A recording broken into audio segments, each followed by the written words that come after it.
Howdy, howdy, fellow movie watchers, and welcome back for another edition of the Wisco Movie Watchers podcast. We're watching RP Creative. As always, we're your hosts, Evan and Dylan Davies. And do you know, Dylan? It's now our first anniversary show. We've made it to year 2 officially.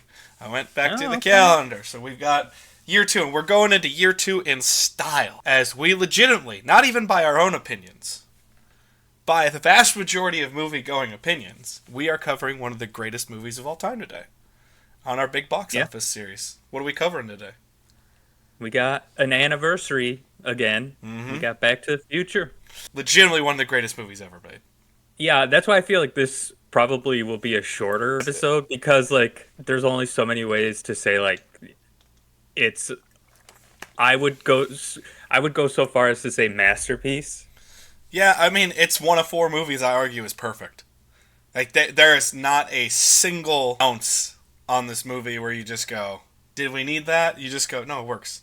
And it works perfectly in synchronicity with what it's doing. I will say, from my notes, I tried to go a little bit more nitty-gritty to talk about details because I had the same thought. I was like, probably not going to be the longest show in the world because there's only so many ways you can say, this is awesome, that's good, that's great, that's awesome. Now, I do want to go. Go ahead. Just real quick, I was going to cover the box office. Yeah. So we got domestically, obviously, 190 million. The next closest is actually from the year before, Beverly Hills Cop. And then rounding out the top 5, you got Rambo: First Blood Part 2, Rocky 4, and then Cocoon. Huh. So there's at least 3 original movies in there, which is nice to see. Yeah, I mean, it's the 80s, so you're going to get a lot of original content. Yeah. We are starting to get into IP land in the 80s, but it's very few and far between. Yeah, because like further down you get like European Vacation, Police Academy 2. I was surprised to see Goonies was actually 7th. I thought that would have been higher. It should be higher. It should be 2. It should be, but yeah. If it's not for Back to the Future, Goonies is a very easy best movie of 85 for me. Yeah, that's fair to say. Or Clue. It's between those two for me. I got some Breakfast Club in there too. 85 is just a good year in general. Yeah, that's true. It's also number 30 on the IMDb top 250, which is all just user ratings. Yeah. I guess we should theoretically start using Letterboxd, but I don't really care, so. I use Letterboxd. Letterboxd is quote-unquote a better platform for it. I'll look it up right now. See if... It's not going to be much different, I assume. Yeah, it's a 8.5, which is fitting because it's 1985. On IMDb, and then... Wild that's an 8.5, but that should be a 9.9. You have to consider, like, I think there's only, like, 10 movies that are 9 or higher. And I think the top is, I'm pretty sure it's still Shawshank Redemption. It's been that for the longest time. And I think that's, like, an 8, or a 9.3, or 4. So it's not, like... Nothing gets the perfect 100% like they can on Rotten Tomatoes. Which it should. So that's why I like Rotten Tomatoes, although it is a flawed platform. I do like Rotten Tomatoes because it usually is a decent reflection of what the general public believes. Yeah, and then on Letterboxd, I just looked it up. It's a 4.2 out of 5. So the majority of people are giving it 4 or 5 stars. Yeah, it's just great. It's unbelievable. I would assume, like, some of the younger people, like Gen Z and whatever the generation after them is called, I would assume they probably get a little bit overhyped for them. Fair. That'd be my assumption, and because they're so used to, like, picture-perfect CG, like a certain look to it, yeah, it probably is a little bit of a downfall for them, but... Which is hilarious to think about because all of Back to the Future looks immaculate. Especially, it's been remastered to death. Yeah. There's a couple shots where it's like, is the optical effects perfect? No, but that's what I like about it. Yeah. So, like, I mean, it is what it is. It's from 1985. There's no computers yet that can do anything. The big thing I want to talk about here is we are going to talk about the movie at large as much as we possibly can. Like we said, it's going to be a show where you're just going to hear a lot of positives. There's not going to be many negatives in this show whatsoever. This is the testament movie for if it's not right, fix it. This is the testament to if something's not working, change it. Don't just keep doing it because you've already spent money on it. True. It's very famous. I don't think anyone listening to this show is going to be floored by any of the facts to hear, like, hey, Marty McFly was not always Michael J. Fox. They always wanted Michael J. Fox, but they couldn't get him at first. Yeah, and then I just read, I didn't know this, that Claudia Wells, Marty's girlfriend, she didn't come on until Michael J. Fox was cast. Yeah. They had someone else in the role, and then they dumped both of them when they wanted to recast. Do you know who actually got Claudia Wells technically a job? The hairdressing and costuming team on Back to the Future. It's all about who you know. Because, and it's not like inherently they're like, we know Claudia, so we want to get Claudia the job. No, but it's, so Melora Hardin, who's most famous for playing Jan on The Office. So, okay, yep. And it's just like, she is, infamous for being on The Office now. She was cast at that role when it was Eric Stoltz. And then the costuming and wardrobe team, when they got Michael J. Fox, she is taller than Michael J. Fox. And they were like, and they pulled the ladies on set, and they were like, hey, and they're like, it just doesn't look right to have your main hero be shorter than his girlfriend. Yeah. But I would assume most people are taller than Michael J. Fox. He's not a tall guy. Well, that's the other thing, is Michael J. Fox is a short king himself, so it's not like... Yeah. I'm going to try to look up his height real quick, even though Google's always wrong about those types of things. I mean, yeah. It'll give you at least a somewhat of an area to go on. Yeah. 5'4" he's listed as on Google. That might even be a little short, but it's possible. I can't say it's not. It's definitely close, because it does look that way. Yeah, he's not inherently a tall guy. But that is... The women on set were like, it's weird that he's... And that's why she was recast, and they went with Claudia Wells. Yeah. And you also have to consider this is still the 80s, where, like, image is everything. Yes. Like, when you get Stallone and you get Schwarzenegger, it's like, those are your action stars. Oh, I highly recommend going to Bullets and Blockbusters, the YouTube channel right now, because they just released an episode on the rivalry between Schwarzenegger and Stallone and how personal it got. I'm like, nice. Oh, yeah.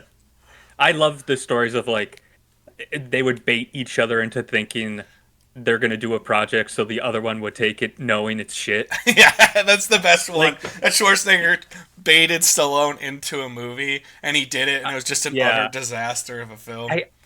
I think it was Over the Top, which I have seen. Wild premise for a movie that got made. It's literally about arm wrestling. It's so dumb. Yeah, it's super fun. So I highly recommend that YouTube channel. I get a lot of joy out of it. And they have really good 8 to 15 minute videos. So you're not sitting there for like an hour on these deep dives if you're not into that. Which you and I are, so we never have a problem with deep dive videos. But that is something that's always fun for a lot of people with the short attention span. But yeah, the 80s is hyper obsessed with image. And we're at the height of the Reagan era, where materialism is the symbol of success.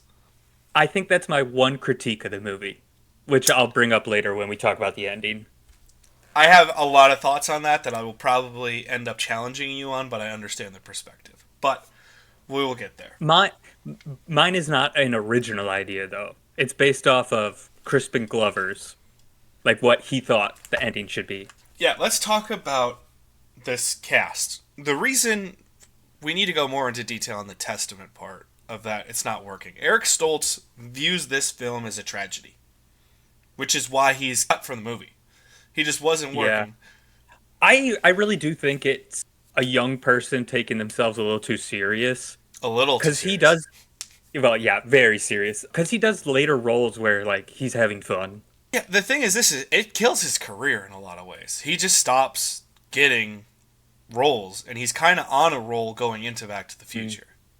Yeah, you could say, like, I don't know if it killed his career, but it definitely, like, made it pretty much impossible to become a star. Yeah. Because this is a star-making role. Right. Even if he's not great in this movie, the rest of this movie is already cast and perfect. So granted, you're not Yep. necessarily getting the same reactions off of Michael J. Fox as you would Eric Stoltz, but nonetheless, it's not like Leah Thompson and Crispin Glover and Christopher Lloyd are magically going to change everything they do to fit Michael J. Fox. Yeah.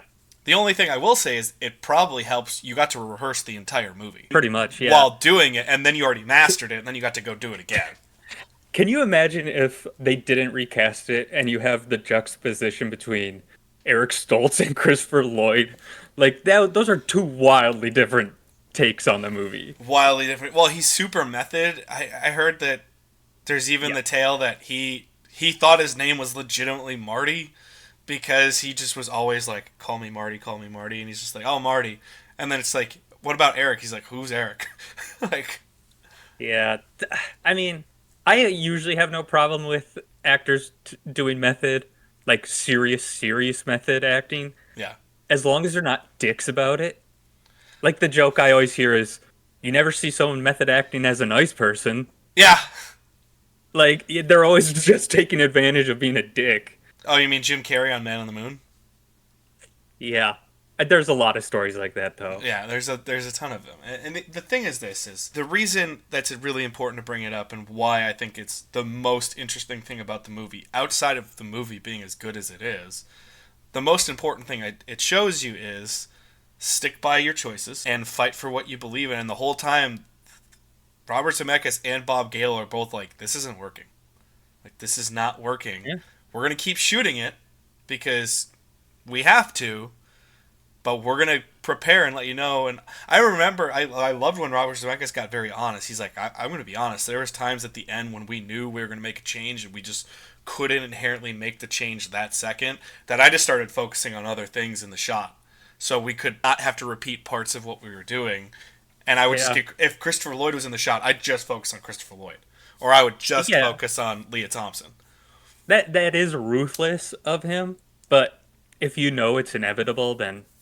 Well, A, you know it's inevitable, but also B, it's not like he was rude about it at first. He kept trying to get the performance, and Stoltz would not do it. It's not it's not as if Stoltz was trying really hard to give him what he wanted and just couldn't pull it off, and eventually he's like, we're going to replace this kid anyway, so it doesn't matter. It's not like he was a second stringer really trying to... It's not like he's the backup quarterback really trying to give you a go, and he's just not as capable as the first quarterback, and you just go, his efforts won't matter, so let's focus it otherwise. He just inherently would not give them the performance that they wanted because he believed that this movie was a tragedy. And the thing is this, it's an interesting concept. And if this is a drama, he's completely right. This kid has completely erased his entire life and changed everyone he cares about lives for the better, but he doesn't get to experience anything. That is inherently a tragedy in terms of the plot of the film. Sure. But that's not the fucking movie that they're telling. That's not the story that they're telling. Yeah, it's completely contrary to the tone they're setting. Right. And that's why Back to the Future, beyond the fact of how good I believe the movie to be, I will always think is a text, just literally paint by numbers Back to the Future's plan, not even their movie, and you will succeed. Because you will stand by everything you actually believe in to get the product that you want. And you can at least be proud of the product you put out. I would argue there are moments of tragedy in the movie. Yeah. But I feel they're much less played for tragedy and much more like very dark humor. Yeah. Like it's fine. The portrayal of the parents at the beginning. Yeah. Compared to the end, like they're just miserable older people. Well, I guess George isn't really miserable, but he's out of it. George is miserable. But you can tell because everybody has that. They either lived in that household or they have friends that lived in that household where they just were like, what are you doing? Yeah. I mean, it's a very common thing, I would say. I think that's why this movie works so well is my notes really are about the first 17 minutes of the film. That first 17 minutes is arguably the best 17 minutes in movie history. It really is. I wouldn't go that far, but I would. I think it's one of the best intros ever because it is so efficient at telling you I every can agree. single detail that you need to know. I can agree. It's one of the best beginnings. I just think there's other ones that are better, particularly Raiders. Right? I mean, you know my opinion of Raiders. Yeah, It's almost hilarious that we keep teasing where Raiders will be in my top 100 list as if people couldn't guess by now where Raiders is in my top 100 list. Spoilers, it's pretty high, you know? Like, I just think it's so incredibly efficient where it starts with all those clocks going, and immediately you're already just getting hit over the head with, this is a movie about time. This is a movie about time. But they're doing it, and they're interspersing the news articles about Doc Brown and what happened to Doc. They're interspersing little details, and then there's humor involved, so you're distracted from getting too, like, wait, did that just say his house burnt down? That's fucked. You just go, oh, that sucks for him. Oh, look at that funny Denver Broncos clock. Like, what? you used the right word. It's some of the most efficient screen time. Yeah. Cause like they're even setting up like very little things like that. I'm blanking on the dog's name, but how like the bowl, how the bowl's like getting fuller and fuller of food, like he's gone, like they're not there. Yeah. Like little stuff like that isn't really necessary, but it's pointing to something, setting it up. Well, also, like, even the Burger King wrappers, you're like, what state is this guy? Like, Turton was like, state of mind. What is this guy in? Where his whole lab is just like a cluttered mess. And you get the plutonium tease, but you also get Marty like accidentally kicking it under and everything. But you get all these little teases of where you're going. You get setup of the Libyans. You get the setup of the Libyans in the newscast. The other thing is, you are told all of Marty's skills immediately. In terms of the skills that he's going to use throughout the movie to actually, like, move people, theoretically. Yeah. Like, immediately you're like, oh, he plays guitar. Okay. And he wants to be a very loud, brash personality with how loud he wants to go. When he leaves, first of all, Power Love, one of the best songs ever created for a movie. Love the Power Love. Nominated for an Oscar. It didn't win. It damn well should have. It damn well should have been nominated. I can't remember the rest of 85, so I'm not going to sit here. I think I bitched for this in the like when we talked just basic Oscar stuff. Yeah. But I want to say it's a Lionel Richie song. Lame. Yeah. This is the height of Huey Lewis in the news. Should have went with the trends, baby. I don't usually say go with the trends, but this is one I'm like, should have went with the trends. Which also, in that first 17 minutes, great cameo by Huey Lewis, which I absolutely adore. But you get to learn that Marty's a skateboarder by the time he leaves, and then you're like, oh, he lives in a fenced-in building next to a Burger King in a rundown part of California. Oh, I know exactly where this guy is mentally. I know exactly where this guy is in life. Burger King, they get their screen time. Yes, they get their screen time. It's pretty blatant product placement. I hope they wrote a good enough check for that, man. I really do. Well, apparently they needed like a building next to the Burger King or the Burger King parking lot or something like that they wanted to use. Yeah. So I think that was like the agreement they made, which like that's a pretty easy thing to put in the movie. Yeah. You just have a skateboard by it. Yeah, it's not like I have never seen worse product placement. What's the worst product placement I've seen? It's got to be Madam Web now. It's Pepsi winning. It's Pepsi saving the day in Madam Web. Before that, I would have said the Transformers movies because they're awful with it. I would have argued the 2017 Power Ranger reboot where they placed the whole crux of the movie at a Krispy Kreme. And they're like, oh, we got to go to Krispy Kreme. And you're like, can we get more fucking... And, like, the only thing I'll give that style of product placement, at least in that movie, they were just like, guys, you know we're getting a big check for this. And you know this is Power Rangers. Let's just make it a big joke so at least everyone knows, well, at least they're getting paid for this. Like, yeah. Which I don't like it. That's not what I would ever want to do if I made a movie. But if I were forced to be like, yo, you're getting a $20 million check from Krispy Kreme. You better make this fucking movie work for them. I'd have been like, let's make it over the top so at least we can say, dude, we did everything to please our sponsor while also trying to please our audience.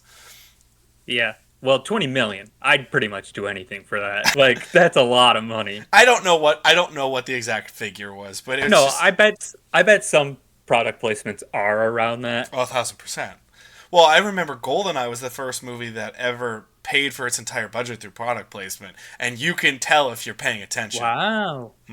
It kind of a smart way to make a movie, but Oh, it's also incredibly smart. The other thing is they don't show it unless you are intentionally watching for it. But do you remember the Moscow tank chase, and he crashes through the Perrier truck, and all the Perrier bottles and cans go everywhere? yep, That's yep. product placement for Perrier. They paid a hefty sum to be a part of that movie. It's kind of like counteracting the product placement when it's literally blowing up your product. See, I don't think it is, because at least it shows some brand. It shows some know-how. Where if you're like, the only thing that was saved in this explosion is this can of Coke, and you're like, wow, guys, what are you trying to tell us here? You know? I would think it'd be like Coke paying for something, and then they have a Pepsi truck get destroyed. Something like that. Yeah, it'd be hilarious to do. But also, I remember there's a really bad one, even going back to Superman 2, where it's just a enormous Coca-Cola billboard, and you're like, guys. I didn't notice it. Yeah, exactly. Like it was the first time I ever watched it. That's why I've always remembered it as bad. I was like, can this get any fucking worse? It's just Superman and Zod, and then just have a smile, put on a smile, Coca-Cola, and you're like, what the fuck, man? Like, what the fuck? That movie's confusing. Well, it's because it's made by two different people. I know. I watched the Richard Donner cut of it, but I was like, I don't see how this was super popular, honestly. Yeah. Like, even though Superman is, like, iconic, it doesn't matter. Yeah, I mean, Completely. it's an American icon, but yeah, I think, granted, I am biased, but I've had that thought too, going back and watching the original two Superman, where I just go, I don't get why this is as popular as it was. But at the same time, like, I can go back to the original Batman, and even though it hasn't aged well, I can at least go, like, I get it. Nothing like it at the time, and this is very its own world, but still very of its time, and it fits perfectly. So it is odd to see how that goes Yeah. for some movies.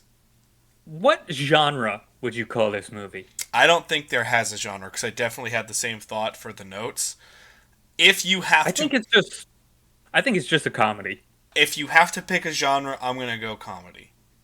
Because there's not that much elements of, like, sci-fi.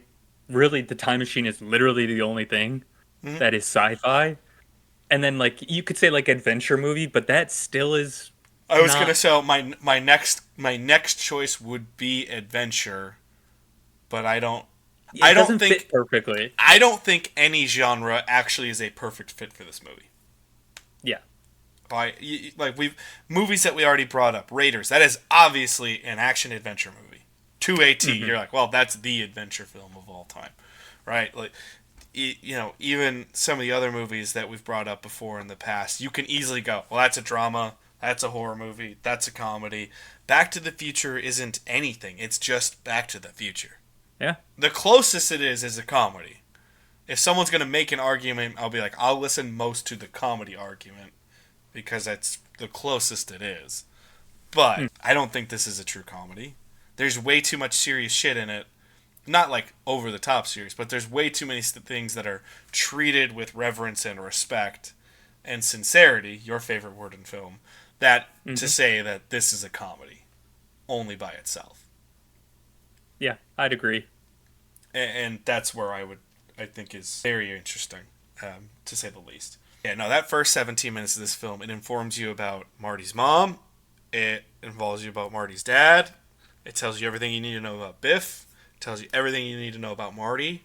You get to learn Jennifer, and you can see why Jennifer actually, when you're paying attention and you just go, oh, she's a good girlfriend for him. You just go, oh, she's actually the real like light in his life, to where she encourages him to be more than what he is.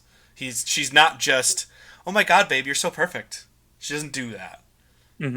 Well, the thing I like most about this movie is the Bobs, Robert Zemeckis and Bob Gale. Their structure for writing is like, I don't know why more people don't do it, because it's just They would take an event that they want to happen, and then they would go, okay, how do we set it up? And that's all they did the entire movie. Yeah. And it's like, that's such a smart idea. It makes it easy construction. It's point A to point Yeah. B. You don't have to go A to Z and figure it all out. Yeah. I mean, they set up like smaller things again, where it's like the uncle that's in jail, right? Yes. I love that. I love that piece. That's literally a 2 minute or a 2 line part of the movie. That's all that it gets, but it's like still a really good joke. It's a And great then joke because I just love because you already get the first joke, so you think it's over. I think you should all drop them at the children. I think you should all drop them a line, Uncle Jailbird Joey, and you think it's over. Yeah. And then like that set again, it sets up for that great joke where it's like, better get used to these bars, kid. And you're Yeah. like, nice. Yep. Yeah, and then it sets up the enchantment under the sea dance. It sets up literally the entire story of the love story angle of it. Yes. So you understand the weight of Marty changing those events. Yeah. Immediately you're like, oh, that was supposed to be George, and that could have really big consequences. Mm-hmm. It's great. And also, like, it's perfect because when you think of it on the surface level, you go, okay, he fucked up the events, and now he has to fix it so those events happen, and it's going to happen differently, but he's got to figure it out. Then you go to level B, where you go, his intervention in his younger parents' lives made them better people. But then you go to the actual C tier, where you go, this completely changed the entire dynamic of their relationship for the better. Where she doesn't find him, where she doesn't find George just pathetic. Lorraine doesn't think George is pathetic and just she falls in love with him because he's a sad sack case. She believes that there's something to him to really root for and go behind and support. And the same deal, George sees her as this great treasure, not just something that fell into his, like, he actually has to pursue her. He actually has to be like, keep an effort on going. And even if it's ulterior motives that get him to do it at first, he learns to actually appreciate her and to cherish what she is. I would say that's another very 80s idea, is like, in the original timeline, she loves him, I guess, most out of pity. And then in the alternate timeline, she loves him because he's like strong and will protect her. Which is a very 80s thing, too. Very, very old school, and definitely height of the 80s. He's macho without being macho, but he still fits into the macho category because he went from this sniveling little nerd who could never stand up for himself to, I beat up the bully, and I rescued you, therefore you now love me. Yeah, it's definitely, like, there's way less change from 1955 to 1985 than 1985 to 2015. Yeah. Like, there's still, like, most of the culture is still in that range at 1985, but, like, that's the problem with rebooting it or remaking it, which I hope they never do, but they will. Like, culture has changed so much, so what are you going to do? Are you going to moralize the movie in today's world? It doesn't work. I think that has inherent flaws in it, and it doesn't make it fun either. No. The thing is, it's basic stuff. This goes back to what we talk about with storytelling every fucking episode. This isn't about. It's not trying to tell you beat somebody up who deserves it and you are a hero. That's not what it's. That's not the actual message behind it. The message behind it is be strong, stand up for yourself, believe in yourself, be confident, and you will succeed. That's the real message. The message isn't sock out the bully and we gotta win for the rest of life. That's not the point. Once again, another thing, another theme that is just set up throughout the movie. Yeah. Like, Marty's constantly telling George, oh, you need to stand up for yourself, you know? Right. And then finally, at the end, you get that cathartic moment, which is just great. Well, I also think... I even disagree with Robert Zemeckis' take on Marty a little bit, where I think he's not giving himself and Bob Gale enough credit the way they wrote Marty and the way Michael J. Fox approaches the character and portrays him. Is it's true that Marty is more of the Master of Ceremonies character, and the really big character changes happen outside of Marty. They happen within George and Lorraine, and Doc to a certain degree as well. But they're small, but there are changes where he is more confident now in life because he realizes he doesn't have the internalized failure all the time. He realizes, oh, I can succeed, and he goes for it more. Kind of a self-fulfilling prophecy with his storyline. Yes, where it's like you don't believe in yourself until someone comes from the future and tells you, "Hey, you can succeed." Yeah, exactly. It's one of those like oxymorons. It is funny to see that, but Marty grows as a person because of being a good influence on his parents. And like it's very subtle, but you have to pay attention to it to where he's more confident because it's showing how he's going to be the same way as his dad. Where like, oh, I sound like my dad, and he does the same mannerisms of kind of hide himself a little bit in society, even though you don't think that's Marty, because he's still the one who will fight and will be a hothead at times. But he's more confident in a good way about who he is. Oh, for sure. And then he also has a minor character arc where he appreciates more his parents as just people. Yes. Because you always hear stories about your parents and you're like, whatever. And you never actually think of them as people who have lived an entire life like you have. Yeah. Which is like the entire premise from Bob Gale's point of view. Yeah. So he does have a character arc. It's not huge, but it's still fulfilling. But it's there, and that's why, and I'll touch back on that again when we do finish this entirely. What are some standouts for you? What is the actual standout for you here? I'm trying to think of like the major one, because I think the best sequence in the movie is definitely the lightning strike sequence at the end. I would agree. That's my favorite. Obviously, there's tons of great moments like the skateboard chase and then like the music number. Even though it's clearly not Michael J. Fox singing, I still love it so much. Oh yeah, that sequence is awesome, and just to get Chuck Berry, you're like nice, and then to get the joke of you don't even know that they're setting it up with Marvin Berry and the Moonlighters. You're just like they're just like, oh, they got a band, that makes sense, and then you're like, huh, oh, and then he starts playing. You're like, oh, Chuck. It's your cousin Marvin. You're like, oh, it's Chuck Berry. Nice joke, guys. It's a joke that you don't see coming. And you're like, this is perfect. Because even when he says the joke, you're not inherently going. They didn't say, I got to talk to Chuck Berry, please. He's just like, Chuck, it's your cousin Marvin Berry. Marvin Berry. And he's like, oh, okay. And I do love and appreciate that.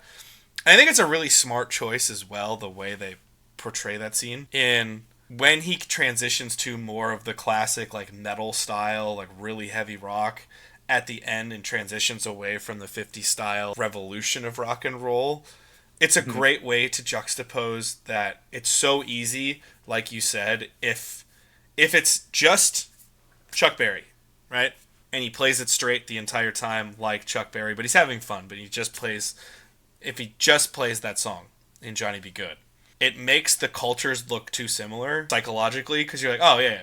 But then when he goes and does that, and then everyone goes, the fuck's he doing? You have another, like, see how much cultures change? See how different places we come from? It's not obvious, but it's another great way to be like, oh, he's really from a different place in time in life. Red Letter Media just happened to do a Back to the Future review randomly this week. And then they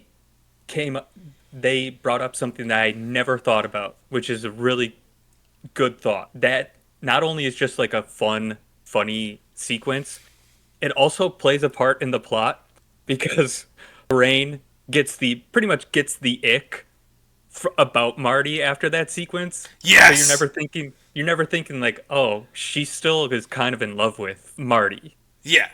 Or like she'd always be thinking about him. The one that got away scenario. Yeah, exactly. Where it's like it's really smart to put it as like that's the point. She's like, yeah, I'm not into you anymore. Yeah, it is. That's a great point. And yes, I've never heard that before, but that's great.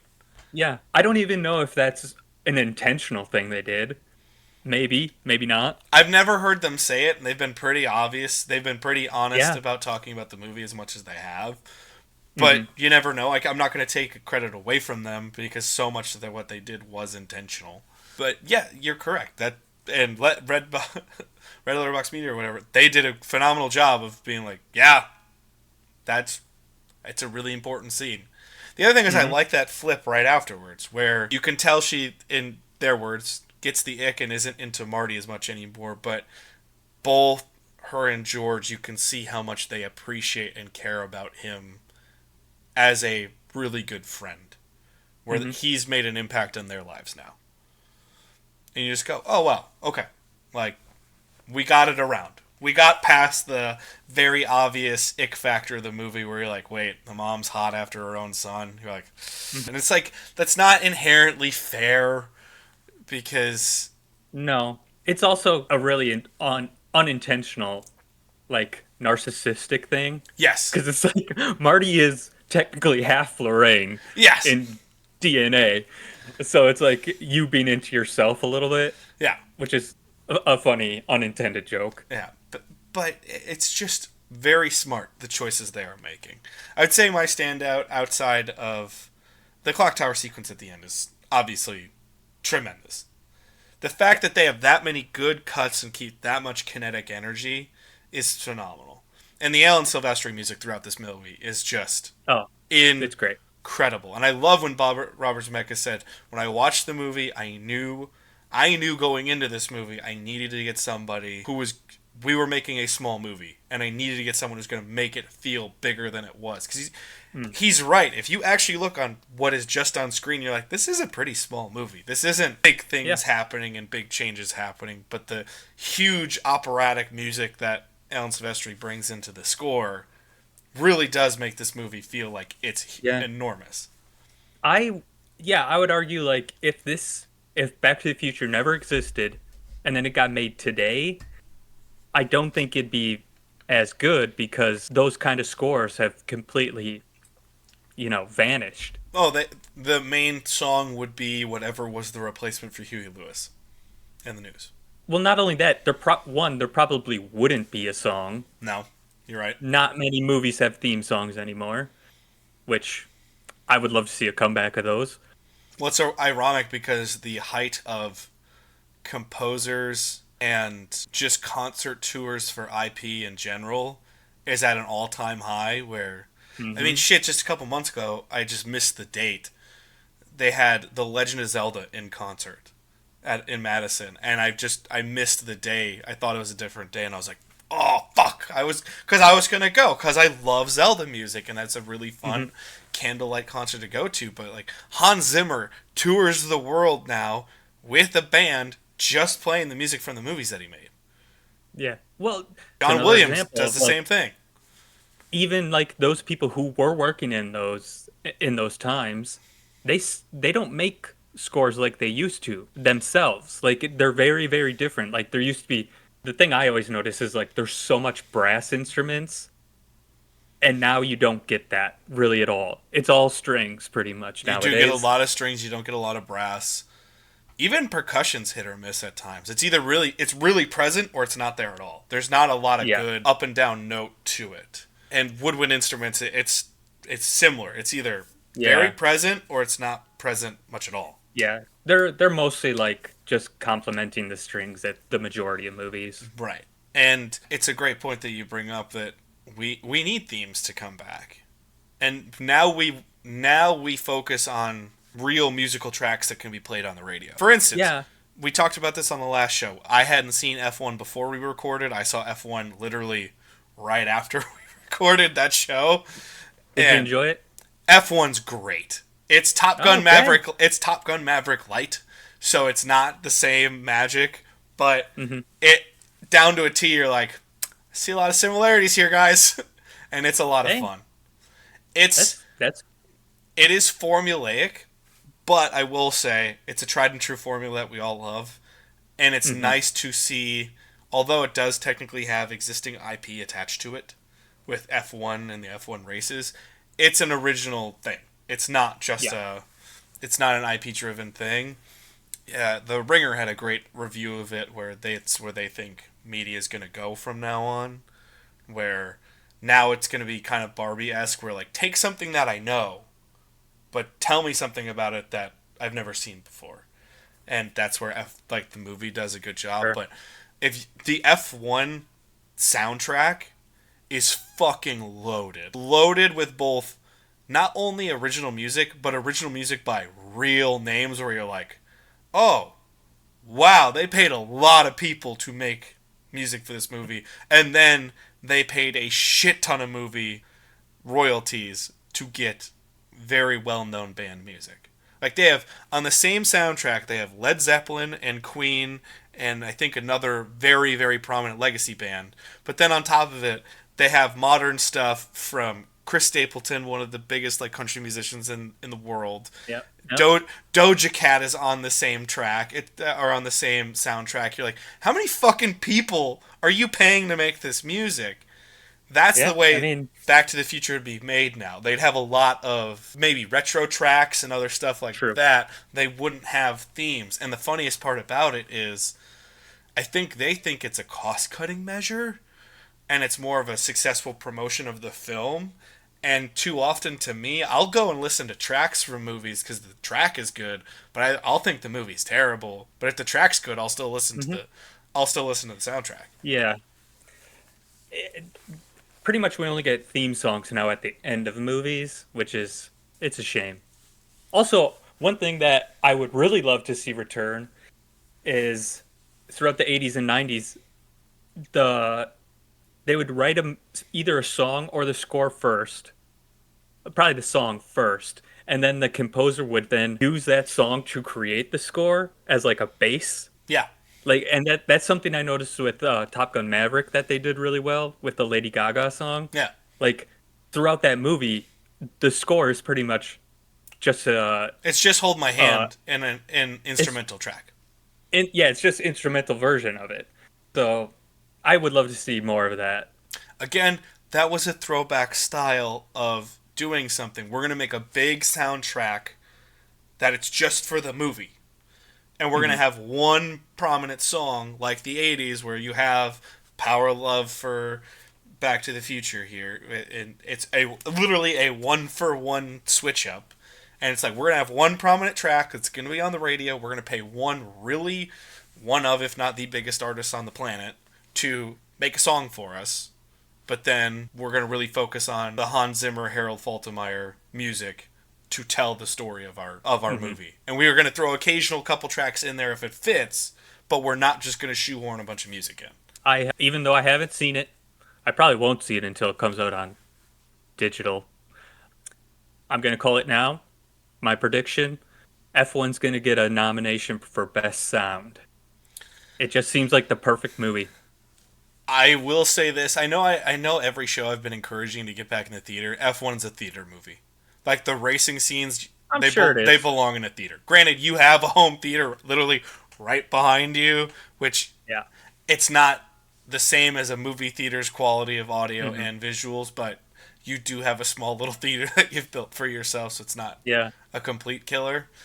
Which also, I'm assuming this movie's gonna F1's gonna come up faster because it's an Apple movie as well. Oh, I It's a did not know that. it's a co-production with Apple and Warner Brothers. I don't know if I like that, but I was very skeptical when I saw the opening credits and said Apple and Warner Brothers, and I just went, "It's an Apple movie." that might mean also that it might not get a physical media release. Yeah.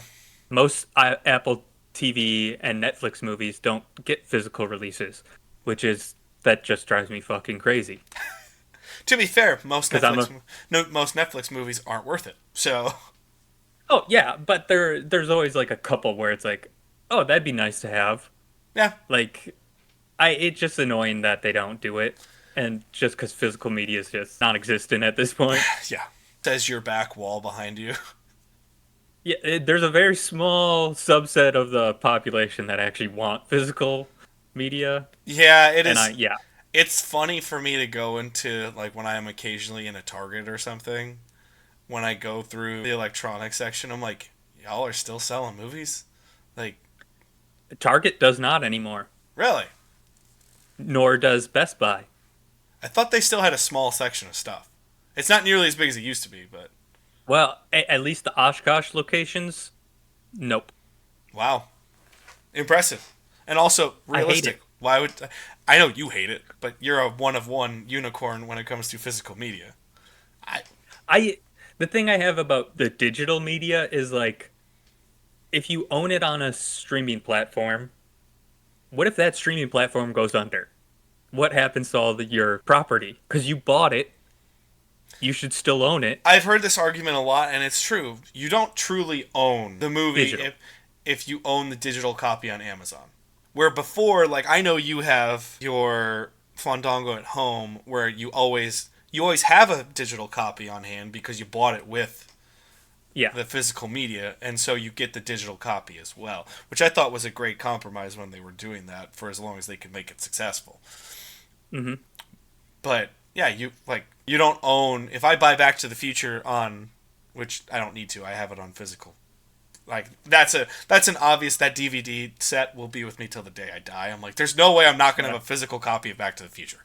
Like I will always have physical copies of the Dark Knight trilogy. I will always have Back to the Future. I will always have Indy. There's no way in hell I'm not gonna have those in physical copy form. Hmm. Goonies, like I have to have those in my library at all times, just in case the world goes to shit and I can still turn on my Xbox and just go, "Here's my DVD from 2009."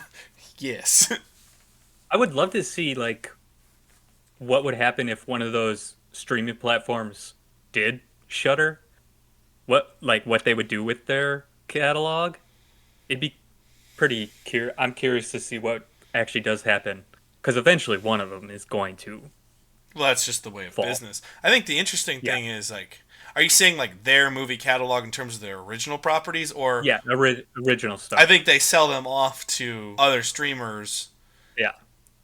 and then that's what pays for all their back fees that they had to Yeah. get rid of. I would assume so too.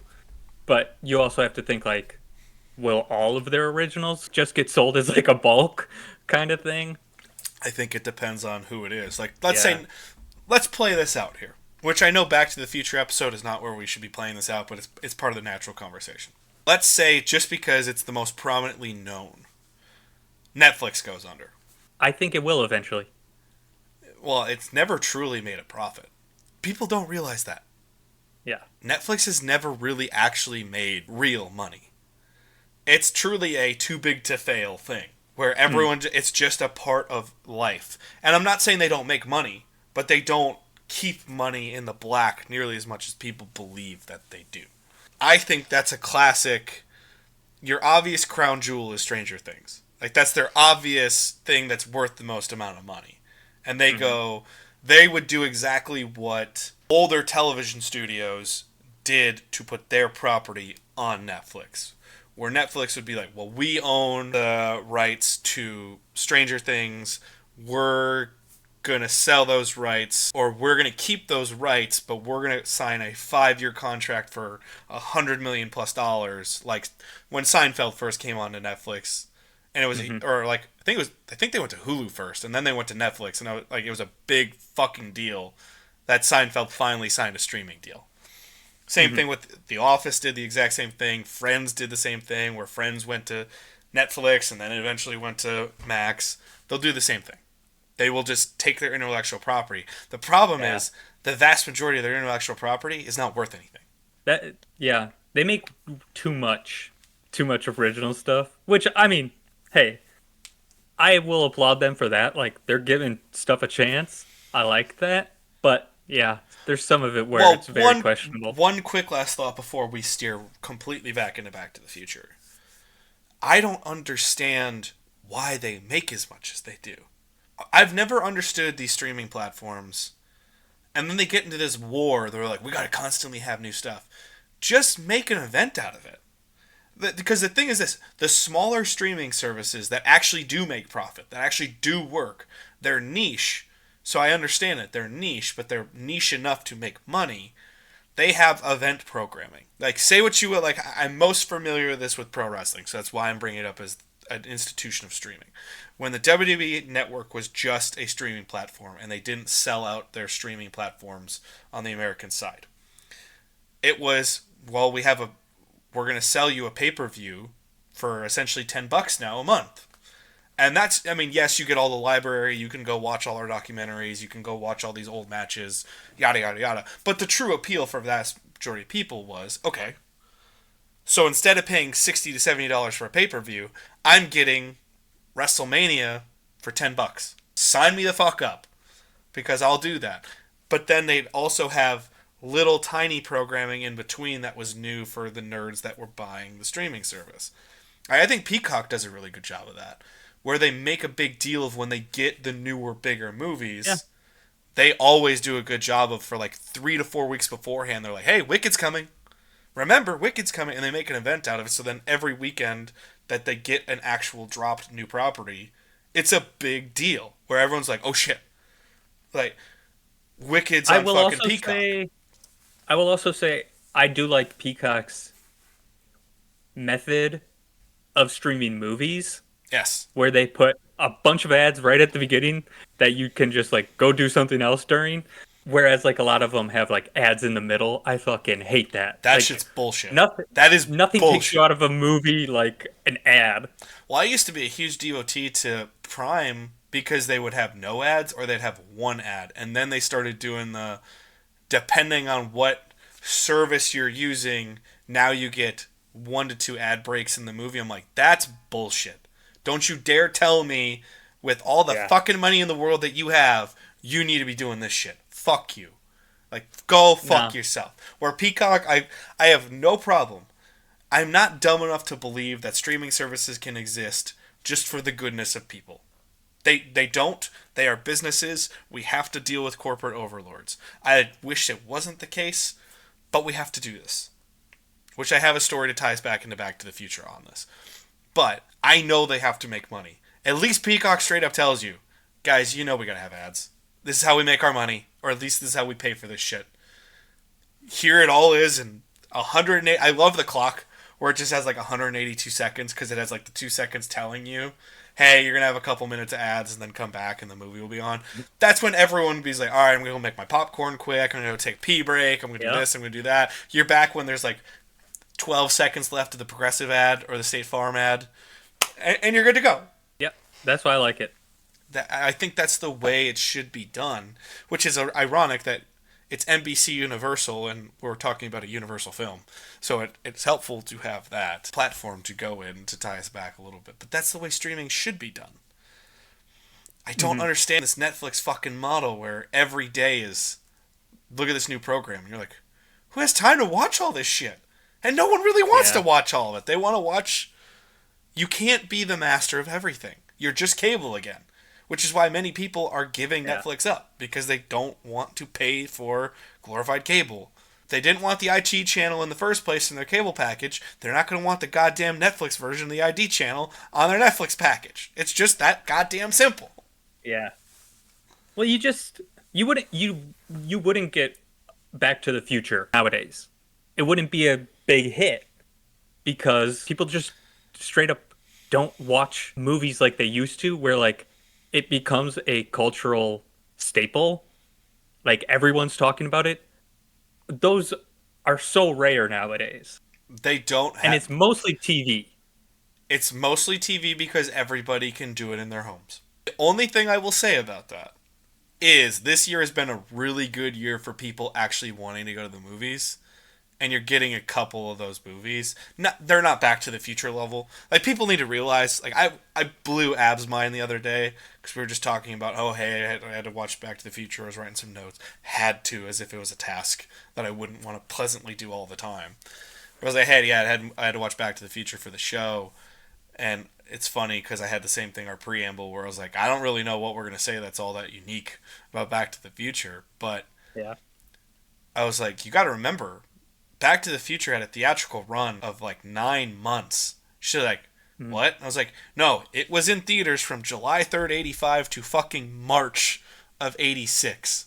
It never left the theater because it was that impressive of a run. People kept wanting to go see Back to the Future in the theater. Yeah, it made 20 million in 86, which is pretty good for a It's movie that came out the previous year. yeah, and And it came out in July of the previous year. yeah, it's not like it came out in December or November, and it's like, oh, this is a popular movie that just stuck Yeah. around. And that's where I look at it. Like, Back to the Future is another testament to why old filmmaking should still have some place in today's market. Back to the Future is textbook to be a Netflix film. Like, look at what actually costs money in Back to the Future. That's not that I expensive of a movie. I don't think they I don't think they would well make it for in first of all, but I'm saying if they were going to make Back to the Future in well today, it's a streaming I'm thinking of all platform. the I'm thinking of all the sets they would have to build, which studios just don't want to do anymore. Yeah, because they're stupid. Even though like Back to the Future has one of the most recognizable backlots in movie history, Hmm. like that backlot of like the center, the clock tower, Yeah. that's like used in like probably 50 movies in the 80s. Hmm. Like it is so recognizable. The movie that comes to mind immediately is Gremlins, used on the same backlot, Yep. and it's like it just does not bother me that they use the same stuff No, because because at they're least at it's least tangible. It's real. and they're dressing it differently, so I have no problem with it. Well, the other thing is then it gives. I was going to ask you if you wanted to do the show in the future of fan theories of all these movies that aren't connected, but theoretically are connected in everyone's minds because they have all these ties. I always think they're really fun as like a conversation I piece. I can't stand those. I Like mean, like no. the only one I actually like is the Pixar theory. That's the only one I actually like. I saw a great one on. I would love to give a shout out to him. I just can't remember what Instagram account. It's a podcast. They talk 80s and 90s and early 2000s movies. Like they only focus on movies from those periods.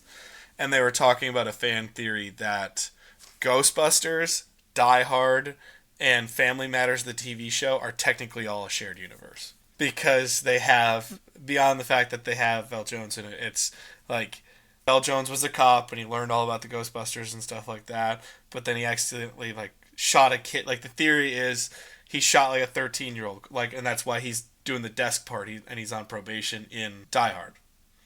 And then like Okay, sure.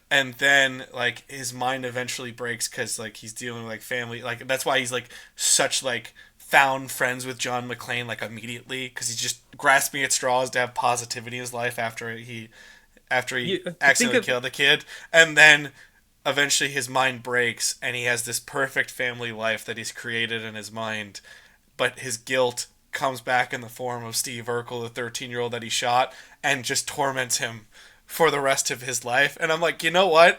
That's honestly a really interesting fan theory. I don't think that's real, but I think that's hilarious and a really fun fan theory. the reason I just think most of them are stupid is like the I'm assuming Die Hard is the last.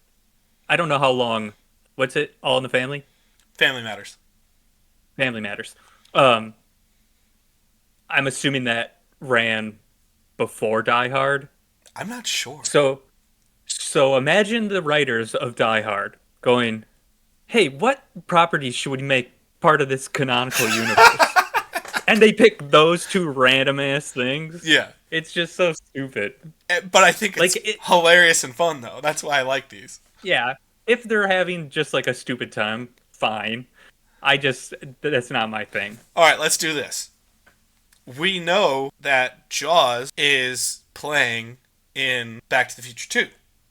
So, is there a universe in which the real world and Back to the Future is actually a lot closer than we think because they also have Jaws, the movie franchise? Sure, but that's not saying the Jaws movie has taken place in the world of Back to the Future. You don't know, maybe it's a That's just saying. documentary. Oh yeah. Also I noticed for the first time that the little Easter egg they have on the Jaws. I think it's 19. Yeah. The front part it says directed by Max Spielberg, which is Steven Spielberg's son. I had never noticed that before. I had never noticed that. I'd never heard of that until you just said it. So, great on them for putting that in. Yeah, I think he had Also, just been born. yet another great great joke to put in it to be like, hey, let's nod at the fact that Jaws is clearly shit now. Yeah, Jaws 19. That would be insane if they got up to that, because the fourth one is absolute shit, and it's ridiculous already. We already have Jaws 19. It's called Sharknado, and they make one every year. I hate that entire studio. I hate because they make bad movies Intentionally. to make bad movies. Yeah, Yeah. that's not fun. The fun of it is like if people tried earnestly to make a movie and it turns out bad. Like Sleepaway Camp. Yes, exactly. Which, by the way, we have the commentary track. Go enjoy our commentary track on it, available right now. There's a charm to that. Whereas if you're just making a bad movie to make a bad movie, then it's like, why would I watch that? Yeah. That's a smaller thing, but It's a smaller thing. Let's get back to a really good movie, because we've been skirting around Back to the Future for a while here, but we've been having fun doing this. We talked about standouts, we talked about all this. I just think that the things that need to be talked about that actually aren't talked about very much is the details in this movie are what make this movie go from good to great and great to perfect. I love just when I'm actually noticing it from a critique standpoint. Obvious ones like the clock tower message, how he learns about where the clock tower is. We learn the importance of the clock tower. Those things are there. But just little shots of when they have Marty just like throw his stuff in the car. When he's like jumping in. You see the actual cassette tape player that he can play the music for George. You don't have to just assume Marty brought it with him.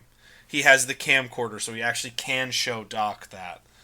And we've established that Doc is a mechanical genius, so to speak. yeah. So you believe that he could take a piece of 80s equipment and somehow get it to show something on a 50s television. Like, you just believe that could happen. But it's the small stuff, that cassette tape being shown in the car for literally a second, you're like, takes care of any plot problems. Like, there's not really plot holes in this movie. No, I can't think of any. I mean, I'm sure there are, but there's nothing that's glaringly obvious and like, oh, a problem. Right. And beyond the infamous Avengers Endgame line, so Back to the Future is just a bunch of bullshit, which, great joke for the time, but I'm like, I also was like, hey man, fuck off. Like, The thing I've always thought about time travel movies that I'd like to see one person go back in time, change events, and then when they go into the future, they're in a completely different timeline. So like, say like their entire family would be different. Like something completely just wild. Like it wouldn't be like the same people, the same events happened, just like smaller things changed. Yeah. I'd love to see one where it just like becomes like a dystopian world for that person. I mean, Back And to the like, Future kind of does that in the sequels. Yeah, Not in the way but- that you're talking. You're talking about on the minute level that eventually turns into the big level, where Yeah. Back to the Future 2 is one giant fuck up to say, hey, greed is bad. Just so you know, greed's bad. Mm-hmm. Like, Yeah. Well, are they saying that? in Back to the Future 2, yes. In Back to the Future Oh, in 1, Back- they're not. I was gonna say in Back to the Future 2, sure, but If in you- the first like, one, I think, like, Robert Smith. Do we want to just talk about the end at this point? Because I only have one other fun Yeah. note for you. Courtney I didn't Gaines. take notes. Courtney Gaines, 80s ginger representation. He's always a slime ball. He's in this film. Yeah. And Is he the bully in A Christmas Story? no, but he's Malachi in Oh, okay. He's Children of the Burbs. Corn. He's in The Burbs. Like, he's always playing a slimy, douchey character. And he's the one who steals Lorraine away right before they kiss.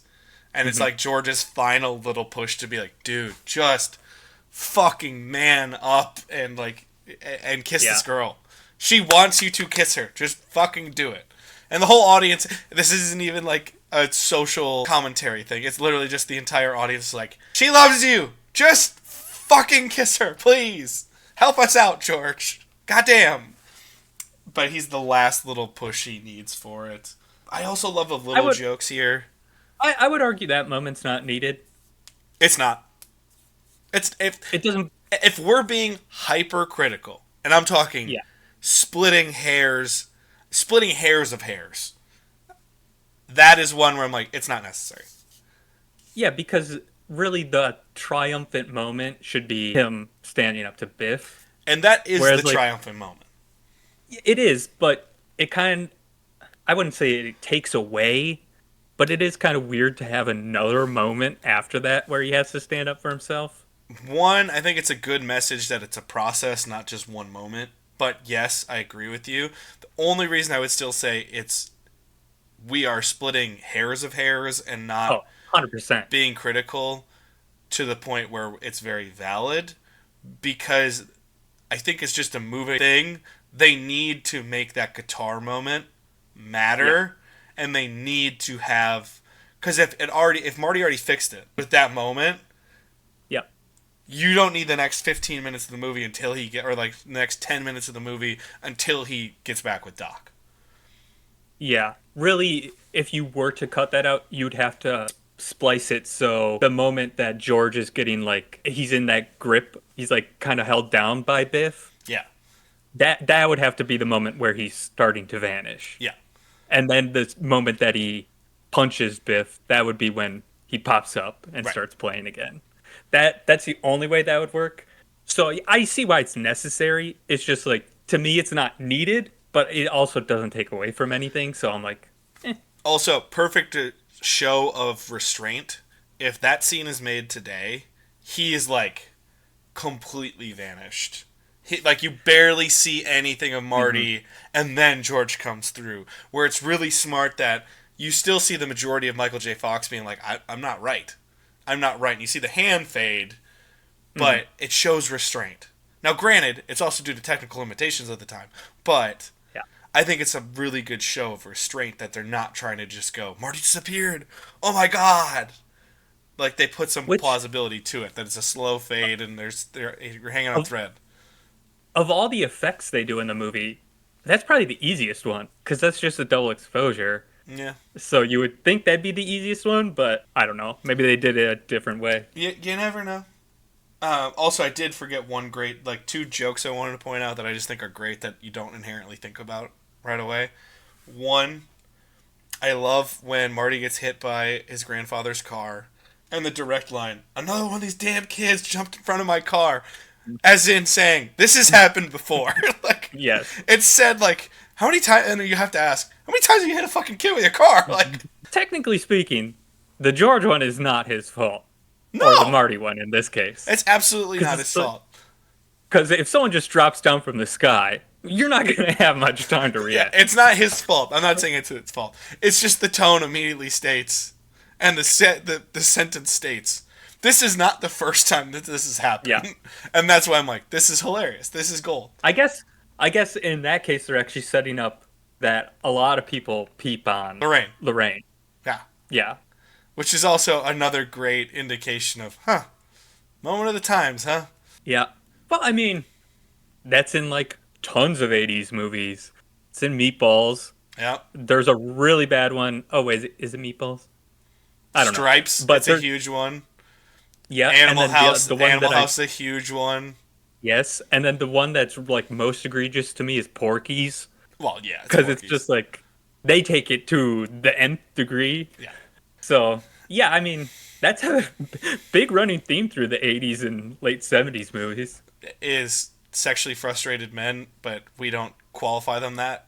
In the 80s, we Yeah. just say, boys will be boys. And you're like, no, that's fucking wrong. Don't do that shit. Yeah. The other joke I love that, I love again that it seems like a throwaway line, but it's a phenomenal joke. When they're talking about Marty like freaking out and leaving their house during dinner. She's like, Lorraine, you ever have a kid like that, I'll disown you. And you're just like, it's such a great line to be like, he doesn't realize he's talking about his own grandson and be like, you raised a fucking idiot. What are you doing? Yeah.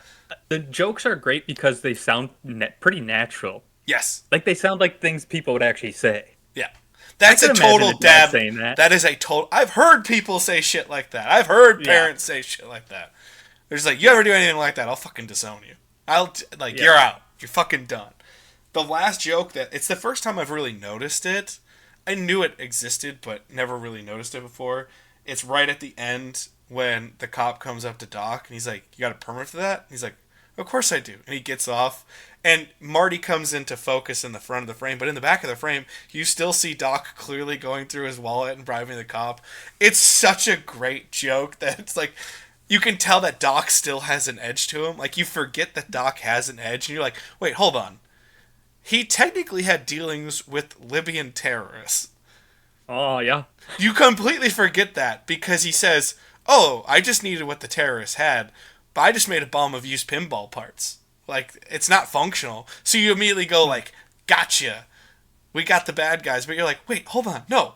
He's having shady illegal deals with terrorists. Yeah. That's fucked. Yeah. A little bit. And then this is another great example where you're like, he's bribing officials. He's just like, I'm fine with that one. that one, it's not nearly as big of a deal. But it's just another great reminder to be like, this is not warm, fuzzy grandpa that Doc is kind of portrayed to be. This isn't crazy uncle. This is actually a guy that will go to nefarious means to accomplish his goals, and he really doesn't care. The only other question I had for you, do you wish Claudia Wells would have been able to stay on? Or do you like Elizabeth Shue in the sequels? I am of the opinion... I really do like Elizabeth Shue. I think Elizabeth Shue does the best. The other thing is this. When people want to complain about Elizabeth Shue, I'm like, she's barely in either of them. Yeah. And so when people want to say, like, oh, she's so bad, I'm like, do you even... Like, she's on screen for like 5 minutes in 2, and she's on screen for what? 4 minutes at the end of the movie because they have to show Jennifer again in 3. I think it's less than that. Yeah. And I'm being generous. Yeah. And it's like she's barely speaking and she's in a car with Marty and then she's going through train wreckage with Marty. This isn't Yeah, I there's something about the original actress Claudia Wells that I really like. Like she seems like very effortless. I really like Claudia Wells. I wish she was able to stay on. For those who don't know, her mother got sick, and that's why she stopped acting for a while. And stopped acting almost in general, and then she's kind of come back to do a little bit, pick her spots here and there. It was also nice when they made the Back to the Future Telltale game. They got, I believe, Claudia Wells to come on and do Jennifer's lines. Huh, so nice. It's nice to kind of get Jennifer back where she belongs. It's back to see Claudia do those lines. Yeah, I think Claudia Wells is great. And I think she's a great little complimentary character. It's just that little flourish at the end. It's like watching the end of a Bob Ross painting episode and those last little touches he puts in. That's kind of Claudia Wells' part in these movies. Yeah. She is Jennifer Grey vibes to me. Very Jennifer Grey vibes, which I know you are very big into Jennifer Grey of the 80s. She's great. She's great in everything. But yeah, I wish... The other thing is this, is I think, it's a great way to show that this was never be a franchise. The fact that Jennifer... Because I love when Robert Zemeckis is like, if I knew this was going to be a franchise, there's no way in hell I would have put Jennifer in that car. I would have just had it been Doc and Marty. Yeah. It's a clear, like... Can you imagine if it was just a one-off? How great that would be? Yeah. Like, even though I love the sequels... I really do, too. They kind of take away from the first one. I don't think they take away in any way, shape, or form. But I will say they're not. This is one of the cases that's actually absolutely correct. The first one is the best one. It's the tightest film. 100%. It's the tight, and I really think it's 1, 3, 2, my mind. Because I think I think 3 is tighter than 2. It's just such a departure. 2 and 3 are just like... I think they're both very good films, but I would say... I enjoy them, yeah. But they're not Back to the Future level good with the original. But yeah, I think Elizabeth Shue does a fine job. I like Elizabeth Shue in general. I think she does... She's a classic 80s... She just pops in 80s movies. You're like, hey, Elizabeth Shue. Nice! Yeah. So, I don't know if you have any other points to make. I just wanted to jump on the thing I hinted at the beginning of Crispin Glover's problem with the ending, which I completely agree with, is he feels like the ending they went with is more saying they're happy because they're rich and successful now. Whereas he thought the reward of the movie should be, no, they still love each other as much as they did when they first got together. And I like that idea way more than, like, them being rich, them having a lot of money to, like, buy Marty a car and stuff like that. Here's my counter argument to the majority of what Crispin Glover is saying. I really, until someone pointed that out after I've watched this film 50 times, yeah, I have never taken it as a, oh, what, life's better because you have stuff now? I do agree, but I do think that actually is a better ending. Crispin Glover's. The one thing I think that would be a downfall with that ending, because I think it's true. I think it's a very interesting concept and very good morality for Marty to go straight back to where he was and just have George and Lorraine exactly like they were, but they're happy and hope. But then theoretically, that means they have lived the exact same life, but they're not the same people anymore. And that's my downfall of that idea is then it kind of negates almost all the character growth they've done in the week that they spent with their child to be better. You could leave the Biff stuff, which is probably the most rewarding thing, is like seeing Biff just as this like complete loser now.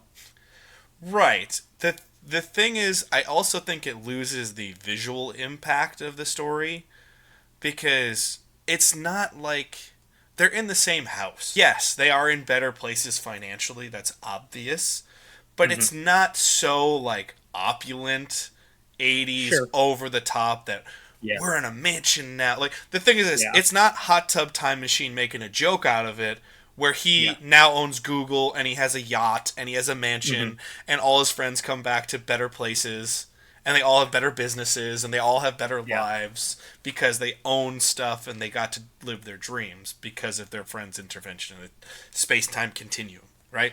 That's not the case. It's literally some of it's just lighting choices in those scenes.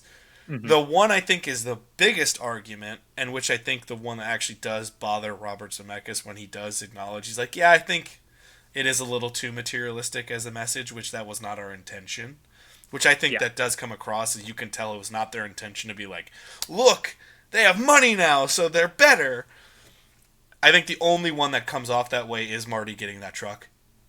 That's the only one you're like, hey, you really did good, kid, so we're gonna make sure the car comes to you. I think that's the only one where you're like, okay. Yeah. Also, just a quick shout out to the makeup. The older versions of themselves. Really good. They don't overdo it. They don't overdo it, but it's enough to be... I wanted to touch on the makeup again as part of the arguments that we're kind of spouting on. Is you just see the positive impact in them where it's very... It's no different. Look at your own family. Look at your friends when they have a little bit of a glow up. You know, they've gotten into shape. You can tell, or they've quit smoking after a long time. They've quit drinking after a long time. And within 6 months you go, this is a totally different looking person. Beyond the fact that, yes, we just know inside they are healthier now because they're not poisoning themselves, for lack of a better term, of long-term use of, alcohol or drugs or smoking. You look at those people, look at celebrities. It's obvious how many times we've seen a celebrity finally get clean and you're like, holy fuck, we did not realize how bad life was for you during that time, and now you visually represent yourself. It's a huge topic in culture, especially with Ozempic now and every weight loss and GLP-1 drugs that exist and medications that exist to help people with weight loss. How people just look lighter and healthier, and it's because they just physically feel better, and that's why I don't think it comes across as they have money now so they're better. It's just like, no, they had a better outlook on life because they were happier, and then they just took better care of themselves. Like Lorraine didn't become an alcoholic because of it. Like George was confident, so he was willing to do confident things. Also, I totally forgot to mention the original idea for the time machine being a fridge. Yeah. That's an out of the box choice. That's an out of the box choice. Well, also, there's a whole ending where they had to sneak into a fucking atomic testing site, which is like, and detonate a nuke and all this kind of stuff. And that's the stuff I go, thank God for the editing process, man. Yeah. That's one of those things where it's like, the clock tower is such a brilliant and simple idea that also fits in with the theme of it all. Yes. That it's like, it's kind of surprising they didn't think of that earlier. Sometimes the best things that are that Yeah. are they're right in front of you. It's hiding in It, plain sight. Clearly, if you want yeah. to hide a It book, got don't go lock it in 10,000 things. Just put it on the bookshelf. yeah. This is proof of like it got made at the right time with the right people. And it was almost called Spaceman from Pluto or whatever. It never was actually going to be called that, but it's glad. I'm glad. I Yeah. love the way Steven Spielberg handled that one.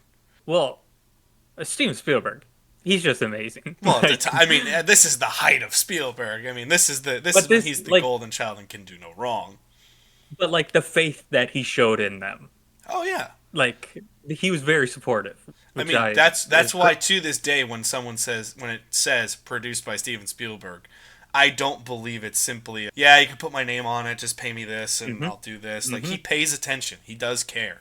This is not a scenario where like all due respect to even someone I really love, I thought it was quite obvious when you watched Man of Steel. There wasn't really any Christopher Nolan in there, although it's Oh, produced by. yeah. And I know early on he was involved, but by the time the movie is what the movie is, I'm like, this isn't anything to do with what Christopher Nolan would do. This has nothing to do. It's like he did early work. You made a contractual obligation. You had to put his name on it, and you had to pay him for his name. But when Steven Spielberg, especially in the '80s, but even today, when it says produced by Steven Spielberg, he's involved. He's not just some chump that's just like, yeah, give me $10 million so you can raise the profile of your movie by Yeah. putting my name on it. And I really He's also appreciate that. he's also very good at not making him like on those projects that he's part of but barely. Hmm. He's very good at not taking the focus away from the real people who made it, Yeah. which just has to be just because like the way he grew up with into the TV system and then into the movie with a very like troubled shoot. So Yeah. it's like Well, it's he just wild. seems to be very moral about it. Well, two of our favorite movies from even just this year are Steven Spielberg productions, and we never talk about them as Steven Spielberg productions. Yeah, exactly. Yeah. Like Goonies is produced by Steven Spielberg, and we never remember that shit.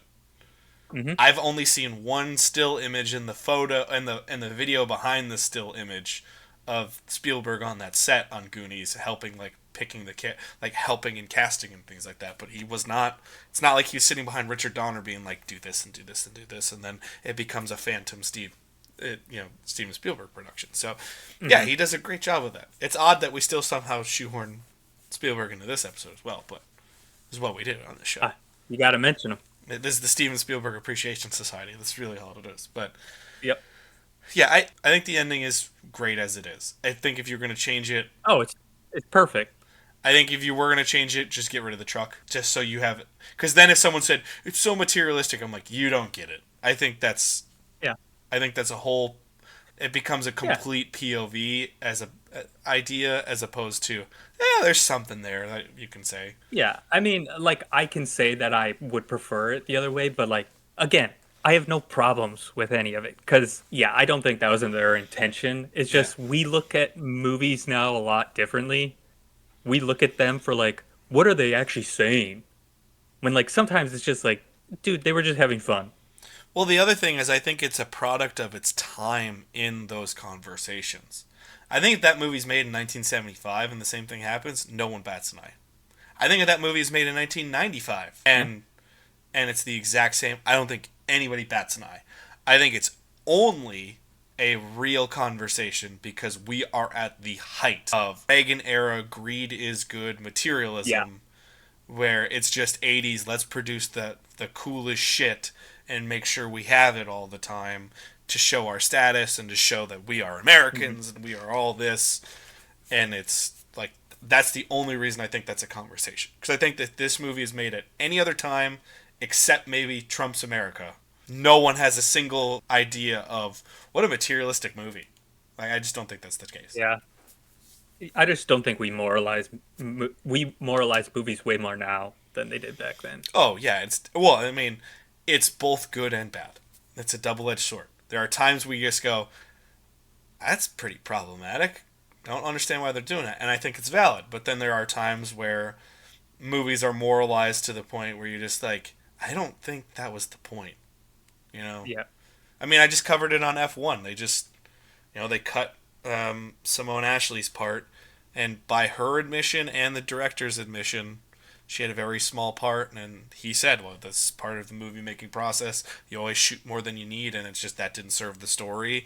And there's a whole discussion online of, I can't believe they cut the woman of color's part. And you're like, that is part of a real conversation, that people of color don't have the same representation. I just don't think this is the example of a smoking gun that you're trying to make out to be. Yeah.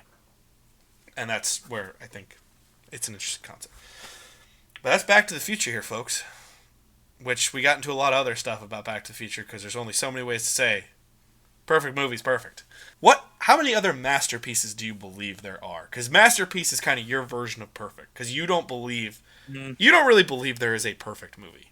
I would probably say, like, off the top of my head, 10, maybe less, 5 maybe. Because I'm quite confident Jaws gets that title for you. Yes. Raiders, Schindler's List does it. Raiders gets that title. Schindler's List gets that title. I'm trying to think what else would get that title for me. I would say, to me, The Shining is a masterpiece. Okay. Psycho and Rear Window would also be in that discussion for me. Okay. So there's probably like 10 that We're talking about some rarefied air. We're talking about the Deion Sanders Hall of Fame in the Hall of Fame level. Have you ever heard that? Where Deion's like, there should be a Hall of Fame in the Hall of Fame because of how many guys.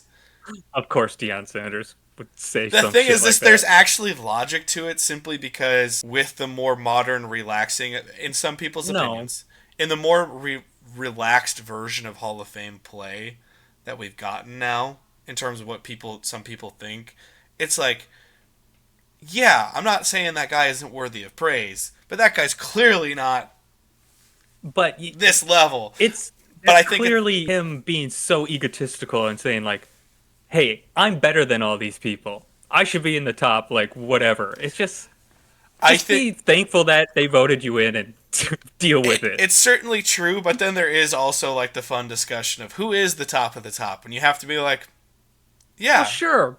But people can have those conversations without you having to be validated by a Hall of Fame for the Hall of Fame. Yeah. The upper room of the Hall of Fame, you're like, cool, Deion. Got it. I think it's a really interesting conversation, and I think it's awesome for think pieces like this and this channel and every other channel in the world. But yeah, it is funny when you first put it. You're just like, oh, what? You need to be validated even more, even though you've already been given the highest honor your industry has to offer. Yeah. Actually, that's something we should start. The movie Hall of Fame that we can start. Say like something deserves it. Back to the Future does. Jaws does. Do you want to do that in like end of the year? No, that would be one of the questions we ask each episode. Well, now we have to go back and do the whole fucking series then. I think Jaws and Back to the Future. Oh, Jurassic Park as well. We've covered The Dark Knight. Oh, I put that in there too. I was going to say, we've covered a lot of good stuff. But the majority of things we cover, I would say. You know what we'll do? We'll do this on another show. When we have kind of just like a newsy type show or just like an opinions-based show, I will bring out... We'll do Tier Maker. And I'll share my screen simply because my computer won't explode anymore. And we'll do all the movies we've done so far, and we'll rank them in terms of this is Hall of Fame, this is Hall of Very Good, but doesn't make the cut of Hall of Fame. And then these are the ones that were just like, these are movies, this is a bad movie, this is trash, this is the Madam Web category by itself, because it's Madam Web. What's worse, in your opinion? I just have to ask now that we're talking about this. Is Sleepaway Camp a better film than Madam Web? Yes. Because there's actual ideas in Sleepaway Camp. Okay. Madam Web is the most cynical movie that I think I've ever seen. It could be the worst movie I've ever seen. It's not the worst movie I've seen, but I'm saying, like, it's so clear what they were trying to do with it. Yeah. And they just were not capable of doing that. So they weren't Back to the Future is what you're saying. So, no, but we're spoiling it right now. Back to the Future is one of, if not the first inductee into the Wisco Movie Watchers Hall of Fame. It's one of them. The other thing is, are we going to have different wings of this Hall of Fame? Or like, Sleepaway Camp kind of has an entry into the Hall of Fame, but not for quality. I think it needs its own category. That's what I'm saying. We got to have like different wings, you know, like the manager wing in baseball. That's the only one I can think of, though, of like one that actually needs it. I don't know, the Burbs. The Burbs, we've done the Burbs. That's not in the same conversation as weird as Sleepaway Camp. Oh, the other thing is The Exorcist. We've covered The Exorcist. That a Hall of Famer? Uh, that's a Hall of Famer. Yeah. Yep. Because the other thing is, are we going to have a Hall of Fame in the Hall of Fame? No, bullshit. I just made my point clear. I just wanted to see your face when I said it. It's the only reason I did it. But that has been this episode of the Wisco Movie Watchers podcast. We hope you guys enjoyed this year 2, first episode of year 2. And this is either getting released right before the 4th of July, or I'm not sure if we're going to keep our same schedule. Because if we release it on our same day, then it's my birthday. And we're technically celebrating my birthday with one of the best movies of all time. There we go. So, but thank you guys so much for listening and watching wherever you are. Spotify is completely updated now with all of our recent podcasts and reviews, so everything is up to date. Go check it out on the go if you wish. Thank you guys so much for watching and listening. We appreciate it as always. Peace, love, and hugs to you all. Thank you for a great year. Goodbye!